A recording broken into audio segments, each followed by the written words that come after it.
Un livre vient de sortir, ça s'appelle Le système TikTok, comment la plateforme chinoise modèle nos vies. Ça sort aux éditions du Rocher. Et Océane Herrero, vous êtes avec nous. Vous êtes journaliste économique à Politico. Vous avez réalisé plus d'une centaine d'interviews avec des créateurs de contenu, des utilisateurs, d'anciens salariés, des modérateurs travaillant pour TikTok, mais aussi des chercheurs et des psychologues. Pourquoi avoir voulu mêler tous ces métiers-là pour votre enquête ?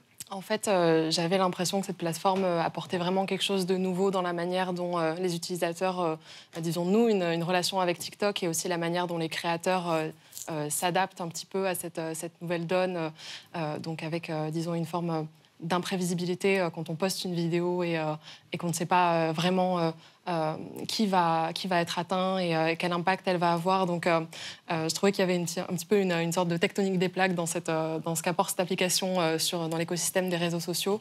Et je me suis dit qu'il fallait comprendre un petit peu comment tout le monde est affecté par ces changements-là. C'est intéressant d'utiliser ce mot « affecté ». Ouais. Comme si on parlait d'un virus, en fait.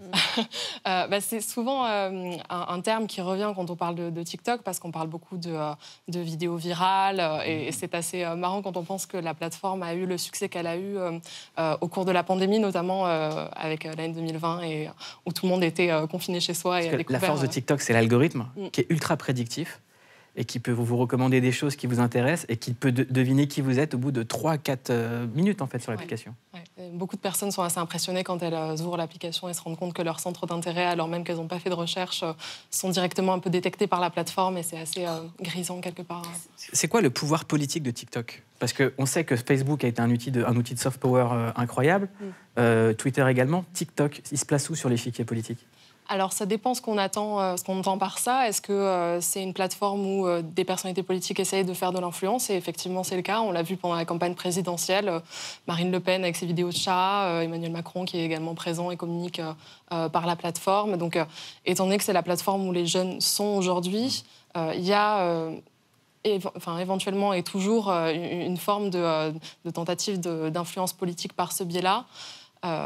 Donc oui, c'est clairement... Plutôt d'un point de vue peut-être géopolitique ? Et sur le plan géopolitique, évidemment, il y a le fait que TikTok est une plateforme qui dépend de la société ByteDance, basée à Pékin, avec les soupçons que ça peut faire émerger sur le traitement des données, l'usage qui peut être fait de l'application. Et on le voit notamment aux États-Unis avec énormément de soupçons sur cet aspect-là et sur est-ce que le gouvernement chinois peut utiliser TikTok pour faire des campagnes d'influence. Et donc il y a aussi dans les modes de vie qui sont promus par les gros influenceurs TikTok qui diffèrent de ceux qui sont promus par Instagram. Si je résume, moi j'avais vu une étude là-dessus qui disait Instagram c'était tel type de physique, tel type de corps, tel type de personnalité. Et TikTok, c'est beaucoup plus axé sur la diversité, sur des gens qui sont pas forcément des canons de beauté. Des mammifères d'exception. Des mammifères d'exception, exactement. Dont Redouane. Ouais, mais moi j'y suis, mais des fois tu scrolles et... C'est vrai que c'est pas du tout les mêmes gens, en fait. Ouais, c'est pas les mêmes gens. Je pense que TikTok, c'est un petit peu construit aussi en réaction à Instagram, où on avait l'impression que les contenus devenaient un petit peu formatés. Et TikTok est arrivé avec son côté très spontané, la vidéo qui permet un petit peu moins de faire semblant quelque part. Donc ça fait émerger des personnalités aussi qui sont plus diverses, peuvent faire valoir autre chose que le physique, par exemple, plus l'humour. Redouane, star de TikTok, Youzi, star de TikTok. Ouais. C'est l'humour, hein. Physique, mais sur l'humour, on est bon. On peut avoir les deux aussi. Hein. Mais j'ai l'impression que c'est pas forcément... j'ai l'impression que c'est pas forcément formaté dans le contenu, mais plutôt dans la forme. Il faut que ce soit super rapide. Ouais. Maintenant, on scrolle vraiment en millisecondes, quoi. Il y a un truc d'addiction, on est surchargé comme ça. Moi, c'est ça qui me fait le plus peur, en fait. C'est ce truc où, en fait, le cerveau, il est constamment dans une voilà, on est abreuvé. Ça fait baisser l'attention, TikTok ? Voilà, c'est ça.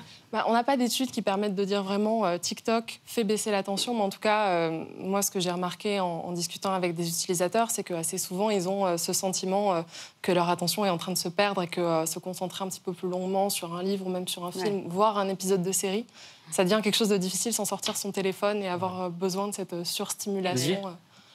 C'est vrai. La Chine l'a fait interdire. Tu te concentres moins, toi ? J'arrive plus à regarder de séries.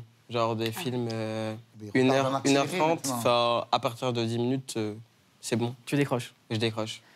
Et ce phénomène de regarder les vidéos rapides... Ouais. Tu regardes les vidéos en accéléré ou pas ? Ouais. Ouais. 1,5, 2... Pourquoi tu lui parles comme si c'était un cobaye, frère ? On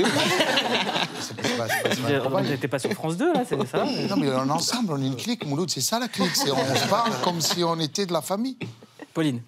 Non, je disais même les Chinois, eux, ont décidé carrément de ne pas le laisser à disposition, en tout cas dérégulé chez les adolescents. Pour les moins de 14 ans, c'est interdit entre 22h et 6h du matin, pas plus de 40 minutes par jour. Donc je veux dire, eux-mêmes ne veulent pas s'appliquer ce qu'ils proposent aux Occidentaux, quelque part. Oui, c'est assez particulier parce qu'en Chine, il y a une version de TikTok qui n'est pas notre TikTok, ça s'appelle Douyin.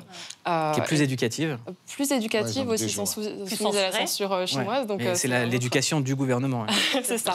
Mais le gouvernement chinois... Là-bas, la réforme des retraites, il n'y a pas de galère, ça passe. Ouais, ils ont de toute façon une vision un petit peu plus méfiante vis-à-vis même de leurs géants de la tech. Il y a aussi des mesures de restriction sur l'usage des jeux vidéo. Enfin, voilà, il y a beaucoup plus de contrôle sur ce que voient les jeunes et ce qu'ils consomment sur les plateformes.